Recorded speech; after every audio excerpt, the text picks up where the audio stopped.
नमस्कार, मैं हूं दिव्या। बिहारी न्यूज में आपका स्वागत है। आज है 15 अप्रैल दिन सोमवार। खबरों की ओर बढ़ने से पहले एक नजर सुर्खियों पर। राज्य के शिक्षक प्रशिक्षण संस्थानों को किया जाएगा सुदृढ़।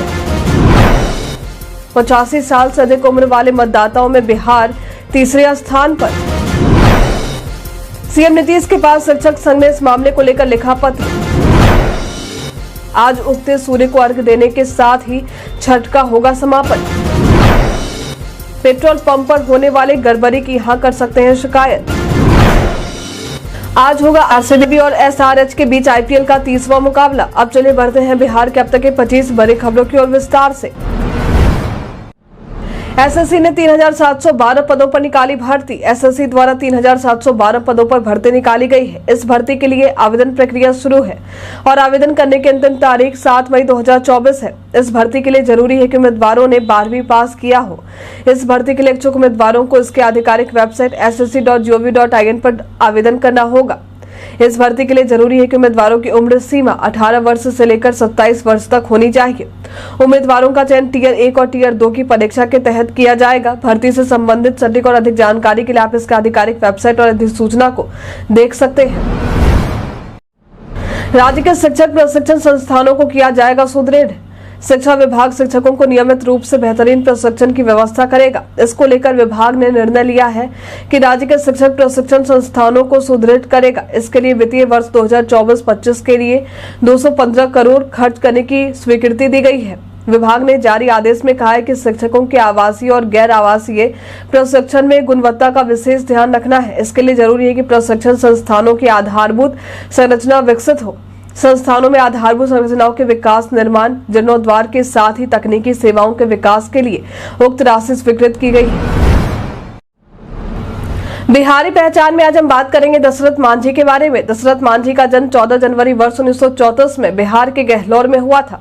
लोग इन्हें माउंटेन मैन के नाम से भी जानते हैं। ये एक गरीब मजदूर थे। इनकी पत्नी का नाम फाल्गुनी देवी था। जब फाल्गुनी दशरथ मांझी के लिए खाना ले जा रही थी तो दर्रे में गिर गई और दवाई के अभाव में उनका निधन हो गया। क्योंकि बाजार दूर था और पहाड़ी रास्तों को पार करते हुए बाजार पहुंचा जा सकता था। कभी किसी और के साथ ऐसी दुर्घटना ना हो और अपनी पत्नी के इस कष्टदायी निधन से शोक में आए मांझी ने केवल एक हथौड़ी और छेनी से अकेले ही 360 फुट लंबे और 30 फुट चौड़े व 25 फुट ऊंचे पहाड़ को काट के सड़क बना दिया, जिसके बाद लोगों के बीच में चर्चा में आए। 22 वर्ष के परिश्रम से इन्होंने अतरी और वजीरगंज ब्लॉक की दूरी को 55 किलोमीटर से 15 किलोमीटर में बदल दिया। पत्नी के लिए प्यार और आने वाली पीढ़ी के लिए इस योगदान के लिए आज भी दशरथ मांझी की सराहना होती है। 17 अगस्त वर्ष 2007 में ये हमें अलविदा कह गए। 85 साल से अधिक उम्र वाले मतदाताओं में बिहार तीसरे स्थान पर। एक आंकड़े से पता चला है कि देश में 85 साल से अधिक उम्र वाले मतदाताओं में बिहार तीसरे नंबर पर है, तो वहीं 40% से अधिक दिव्यांग मतदाताओं में बिहार दूसरे नंबर पर है। आपको बता दें कि महाराष्ट्र में 85 साल से अधिक उम्र वाले मतदाताओं की संख्या सबसे अधिक है और इसके साथ ही महाराष्ट्र पहले स्थान पर है, तो वहीं उत्तर प्रदेश इस मामले में दूसरे नंबर पर आता है। मिली जानकारी के मुताबिक 85 साल से अधिक उम्र वाले वोटरों में महिलाओं की संख्या अधिक है, तो ऐसे में वे घर बैठे भी मतदान कर सकते हैं। घर से मतदान करने के लिए इन्हें बीएलओ के माध्यम से आवेदन फॉर्म भेजा जा रहा है। उसके बाद वे पोस्टल बैलेट के माध्यम से मतदान कर पाएंगे। हालांकि इनमें से जो मतदाता मतदान बूथ पर जाकर मतदान करना चाहे वो वहां जा सकते हैं।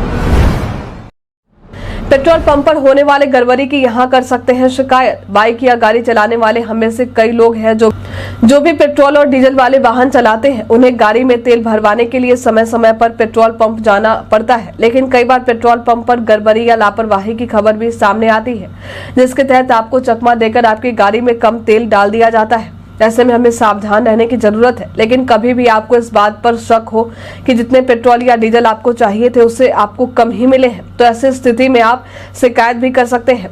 इस तरह की गड़बड़ी होने पर आप पेट्रोलियम मिनिस्ट्री के हेल्पलाइन नंबर 1800-2333555 पर शिकायत कर सकते हैं। अगर आपकी शिकायत सही पाई जाती है तो पेट्रोल पंप मालिक पर सख्त कार्रवाई के तहत उनके लाइसेंस को भी रद्द किया जा सकता है।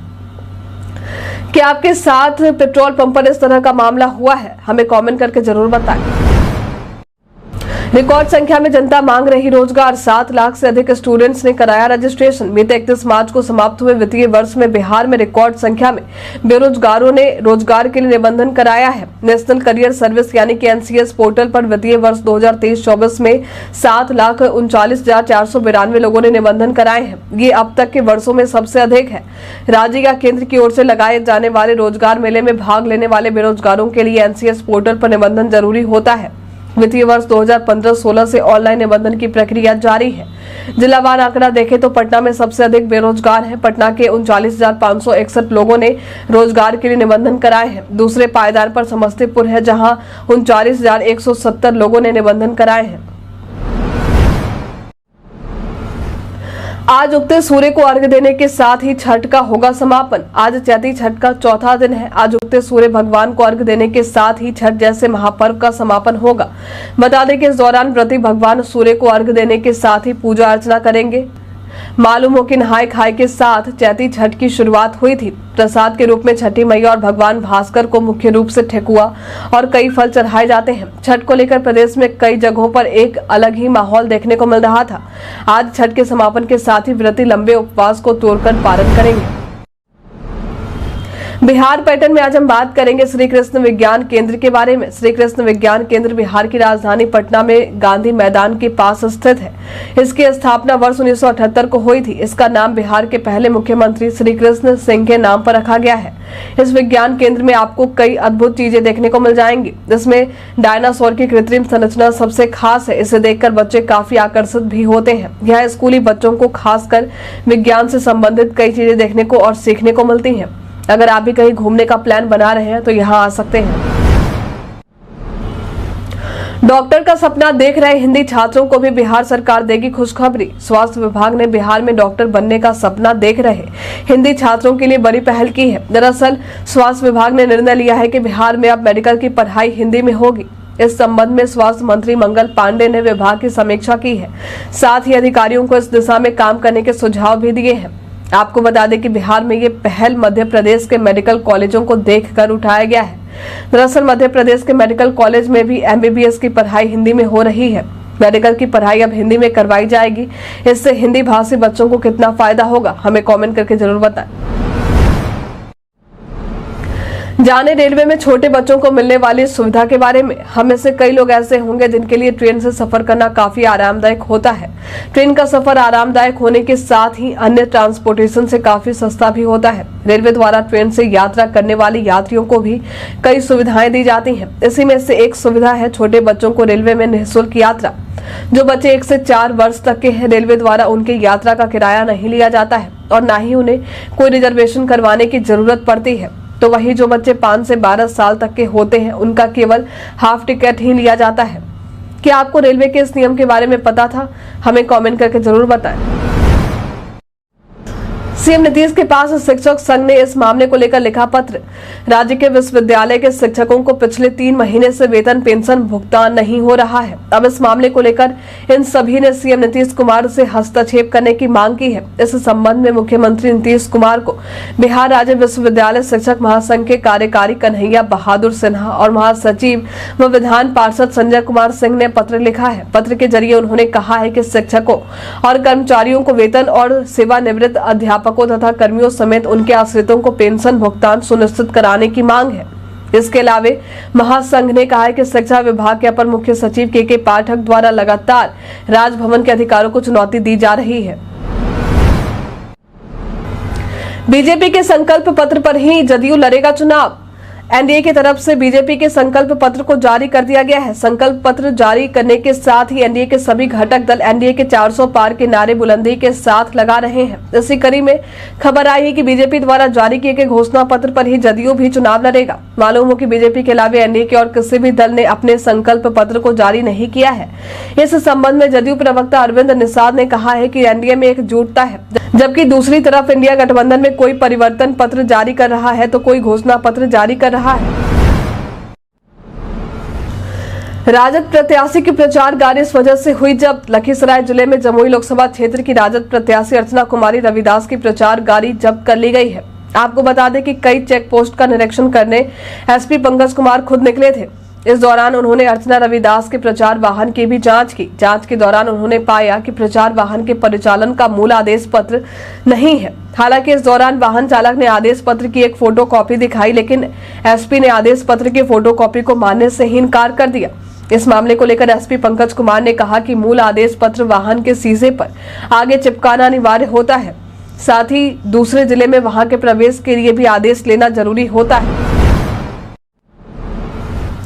उत्तरी पहाड़ी पर पश्चिमी विक्षोभ के कारण प्रदेश के मौसम में दिख रहा परिवर्तन। उत्तरी पहाड़ी पर पश्चिमी विक्षोभ के कारण मौसम में परिवर्तन देखने को मिल रहा है। बादलों की आवाजाही प्रदेश में कई जगहों पर देखने को मिल रही है। आज प्रदेश में मधुबनी, शिवहर, सीतामढ़ी, सुपौल और अररिया जिले में 1 या 2 जगहों पर हल्की बारिश की संभावना जताई गई है। साथ ही कहा गया है कि अन्य जगहों का मौसम शुष्क रहने वाला है। प्रदेश का अधिकतम तापमान 36 से 38 डिग्री तो कुछ जगहों पर 38 से 40 डिग्री तो वहीं न्यूनतम तापमान 24 से 26 डिग्री रहने की बात कही गई है। सारण जिले से 442 लीटर विदेशी शराब के साथ एक शराब कारोबारी हुआ गिरफ्तार। एक बार फिर से शराब तस्करी के मामले में मद्य निषेध विभाग को बड़ी सफलता हाथ लगी है। दरअसल बिहार के सारण जिले के दियारा थाना क्षेत्र से 442.8 लीटर विदेशी शराब पकड़ में आया है। इस शराब के साथ एक शराब कारोबारी को भी बिहार पुलिस ने धर दबोचा है। साथ ही एक ट्रैक्टर और एक मोटरसाइकिल की बरामदगी की खबर भी सामने आई है। आपको बता दें कि इस बात की जानकारी बिहार पुलिस ने अपने social media account x platform पर दी है। राजद सांसद मनोज झा ने बीजेपी के संकल्प पत्र पर उठाए सवाल। लोकसभा चुनाव को लेकर भाजपा द्वारा संकल्प पत्र जारी किया गया है। भाजपा द्वारा जारी किए गए संकल्प पत्र की चर्चा पीएम मोदी ने अपने भाषण में भी किए है। अब इस संकल्प पत्र को लेकर राजद सांसद मनोज झा द्वारा निशाना साधा गया है। उन्होंने कहा है कि घोषणा पत्र में से कोई भी आकर 2 ऐसी चीजें बता दे जो बहुत अच्छी लगे, कोई 2 चीज जो जन सरोकार की, कोई भी 2 चीज जो देश के जरूरत की हो। आगे मनोज झा ने कहा कि हवाई बातों से नहीं होता है। हम लोगों ने अपने परिवर्तन पत्र के जरिए कई ठोस बिंदु दिए हैं, लेकिन भाजपा के संकल्प पत्र में नौकरी कहाँ है। अचानक जदयू ऑफिस पहुंचे सीएम नीतीश ने नेताओं को चुनावी रण में जीतने के दिए मंत्र।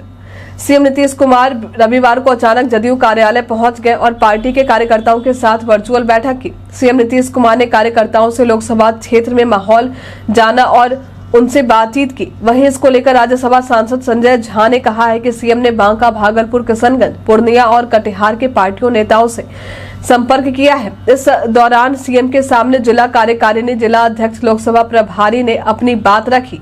सीएम ने सभी को चुनाव को लेकर निर्देश दिए हैं। चुनावी सभा को संबोधित करने आज बिहार के नवादा आएंगे सीएम योगी। आज यानी 15 अप्रैल को उत्तर प्रदेश के सीएम योगी आदित्यनाथ बिहार के नवादा में चुनावी सभा को संबोधित करने वाले हैं।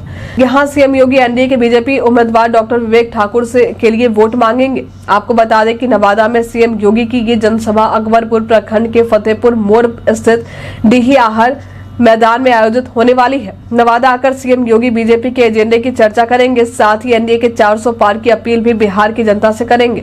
बीजेपी द्वारा बताया जा रहा है कि सीएम योगी के जनसभा में शामिल होने दूर दूर से लोग आने वाले हैं। मुकेश सहनी ने झंझारपुर सीट से अपने प्रत्याशी के नाम की घोषणा। मुकेश सहनी के महागठबंधन में शामिल होने के बाद राजद खाते से वीआईपी के हिस्से में 3 सीटें गई हैं। इन 3 सीटों में झंझारपुर लोकसभा सीट का नाम भी शामिल है। इस सीट से मुकेश सहनी ने अपने उम्मीदवार की घोषणा कर दी है। दरअसल मुकेश सहनी ने सुमन कुमार को झंझारपुर से अपना प्रत्याशी बनाया है। आपको बता दें कि अब झंझारपुर से प्रत्याशी के नाम की घोषणा के बाद जल्द ही वीआईपी पार्टी अन्य 2 सीटें गोपालगंज और मोतिहारी पर भी अपने प्रत्याशी के नाम की घोषणा करेगी। काराकाट से पवन सिंह के चुनाव लड़ने पर उपेंद्र कुशवाहा का बयान आया सामने। राष्ट्रीय लोक मोर्चा के अध्यक्ष उपेंद्र कुशवाहा काराकाट लोकसभा सीट से एनडीए की तरफ से चुनावी मैदान में उतरे हैं। अब इनके विरुद्ध जाकर भोजपुरी के पावर स्टार कहे जाने वाले पवन सिंह ने भी काराकाट से चुनाव लड़ने का ऐलान कर दिया है। आपको बता दें कि पवन सिंह ने काराकाट से निर्दलीय चुनाव लड़ने का फैसला लिया है। अब पवन सिंह के चुनाव लड़ने पर उपेंद्र कुशवाहा ने कहा है कि मैं किसी व्यक्ति विशेष पर कोई टिप्पणी नहीं करना चाहता हूं। काराकाट की जनता को मालूम है कि उन्हें क्या करना है। जनता जानती कि पीएम मोदी का हाथ उपेंद्र कुशवाहा के ऊपर है। महागठबंधन में आते ही मुकेश सहनी को लगा बड़ा झटका। अभी हाल में ही मुकेश सहनी इंडिया गठबंधन में शामिल हुए हैं। मुकेश सहनी के इंडिया गठबंधन के तहत महागठबंधन में आते ही लालू प्रसाद यादव ने राजद कोटे से उन्हें 3 सीट दे दिया है। अब महागठबंधन में आते ही मुकेश सहनी को बड़ा झटका लगा है। दरअसल मुकेश सहनी की पार्टी वीआईपी से कई नेता जदयू में शामिल हो गए हैं। इनमें वीआईपी के प्रदेश महासचिव अमरिंदर सिंह मुन्ना का नाम भी शामिल है। जदयू में शामिल होने वाले नेताओं ने नीतीश कुमार से मुलाकात की है। इस दौरान कई नेताओं ने नीतीश कुमार की नीतियों और कार्यों की सराहना करते हुए आयोजित मिलन समारोह में जदयू की सदस्यता ग्रहण की है। रॉयल चैलेंजर्स बैंगलोर और सनराइजर्स हैदराबाद के बीच आज आईपीएल 2024 का 30वां मैच होने वाला है। दोनों ही टीमों के बीच का ये मुकाबला बैंगलोर के चिन्नास्वामी स्टेडियम में देखने को मिलेगा। आपको बता दें कि आईपीएल में आरसीबी अभी तक अच्छा परफॉर्म नहीं कर पाई है। आरसीबी ने 6 में से 5 मुकाबले हारे हैं, वहीं हैदराबाद ने 5 में से 3 मुकाबले अपने नाम किए हैं। ऐसे में इस मैच में आरसीबी भी किसी भी तरह मैच जीतने की पूरी कोशिश में होगी। वहीं दूसरी तरफ हैदराबाद भी अपनी जीत को बरकरार रखने की कोशिश करेगी। अगर बैंगलोर के इस स्टेडियम की बात करें तो ये पिच बल्लेबाजों के लिए काफी अच्छी मानी जाती है। वहीं गेंदबाज इस मैदान पर थोड़े कमजोर पड़ जाते हैं। इस मैदान का साइज भी छोटा है, जिससे बल्लेबाजों को चौके छक्के लगाने में मजा आने वाला है। आज के इस मुकाबले में आपको किस टीम का पलड़ा भारी लग रहा है, हमें कमेंट करके जरूर बताएं। कई कारणों से दर्ज है भारत इतिहास में आज की तारीख। आज के दिन वर्ष 1469 में सिख धर्म के संस्थापक गुरु नानक का जन्म हुआ था। आज के दिन वर्ष 1895 में बाल गंगाधर तिलक ने रायगढ़ किले में शिवाजी उत्सव का उद्घाटन किया था। आज के दिन वर्ष 1994 में भारत सहित 109 देशों द्वारा गेट समझौते को स्वीकृति हुई थी। आज के दिन वर्ष 2010 में भारत में निर्मित पहले क्रायोजेनिक रॉकेट GSLV-D3 का प्रक्षेपण नाकाम हुआ था। खरी बोली के प्रथम महाकाव्यकार अयोध्या सिंह उपाध्याय का आज के दिन वर्ष 1865 में जन्म हुआ था। आज के दिन वर्ष 1940 में भारत के प्रसिद्ध सारंगी वादक और शास्त्रीय गायक सुल्तान खान का जन्म हुआ था। साइबर अपराध से जुड़े शिकायत की चक्षु पोर्टल पर इस तरह से दर्ज कर सकते हैं रिपोर्ट। फर्जी कॉल और मैसेज की ऑनलाइन शिकायत के लिए दूरसंचार विभाग द्वारा चक्षु पोर्टल लॉन्च किया गया है। संचार साथी ऐप पर भी आपको ये सुविधा देखने को मिल जाएगी। इस पोर्टल के जरिए साइबर क्राइम जैसी कई धोखाधड़ी को रोकने में मदद मिलती है। आपको बता दें कि साइबर फ्रॉड मामले में यूजर्स को कॉल SMS से फ्रॉड रिपोर्ट करने की भी सुविधा चक्षु पोर्टल पर मिलती है। साइबर अपराध से जुड़े किसी भी मामले की शिकायत के लिए सबसे पहले आपको sancharsaathi.gov.in पर जाना होगा। यहाँ पर सिटीजन सेंट्रिक सर्विस को स्क्रॉल करना होगा। फिर टैब के नीचे दिए गए चक्षु ऑप्शन को सिलेक्ट करके मामले की रिपोर्ट दर्ज की जा सकती है। सीबीएसई नए सत्र के बच्चों को लंच ब्रेक के साथ मिलेगा स्नैक्स ब्रेक। सीबीएसई में नए सत्र के बच्चों को कुछ अलग अनुभव करवाने के लिए सीबीएसई बोर्ड द्वारा कई तरह के कार्यक्रम तैयार किए गए हैं। इस कार्यक्रम के तहत बच्चों को लंच ब्रेक के साथ साथ अब स्नैक ब्रेक भी दिया जाएगा। आपको बता दें कि कक्षा 3 और 6 के लिए सीबीएसई द्वारा ब्रिज कोर्स जारी किया गया है।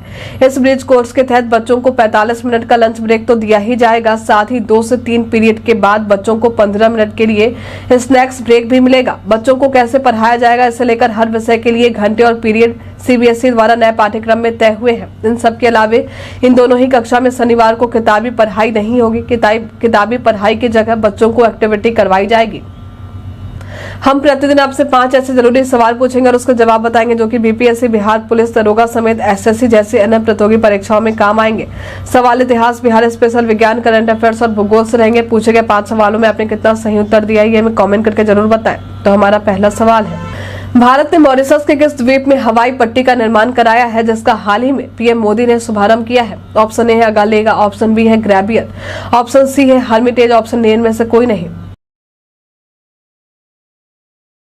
इसका सही उत्तर है अगालेगा। रॉलेट एक्ट को किस वर्ष लागू किया गया था? ऑप्शन ए 1917, ऑप्शन बी है 1918, ऑप्शन सी है 1919, ऑप्शन डी 1920।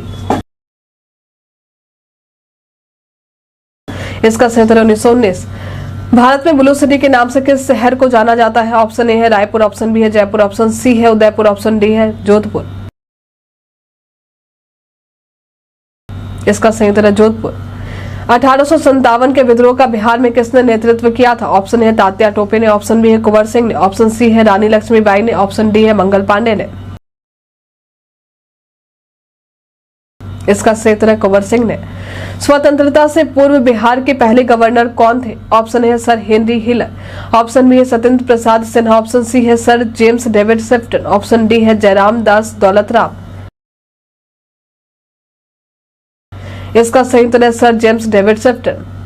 बीते दिन हमारे द्वारा पूछे गए सवाल का आप लोगों में से बहुत सारे लोगों ने अपना जवाब हमें हमारे कमेंट सेक्शन बॉक्स में लिख कर दिया था। जिन्होंने हमारे द्वारा पूछे गए सवाल का जवाब दिया उनके नाम है संजय कुमार शर्मा, गुनर शर्मा, राजीव कुमार, रंजीत मिश्रा, नुन्नू, गोलू कुमार, शोभानंद ठाकुर, रवि कुमार राम, कृष्णा प्रसाद, नीतीश पटेल, राजीव कुमार, पंकज कुमार दास, पवन सिंह, मनोज साहू, मोहम्मद जाकिर हुसैन, अतीक खान, विजेंद्र सिंह, नीतीश पटेल, नंद कुमार सिंह। इसके साथ ही बढ़ते आज के सवाल की। और आज का सवाल है, आपकी यात्रा का पसंदीदा माध्यम क्या है?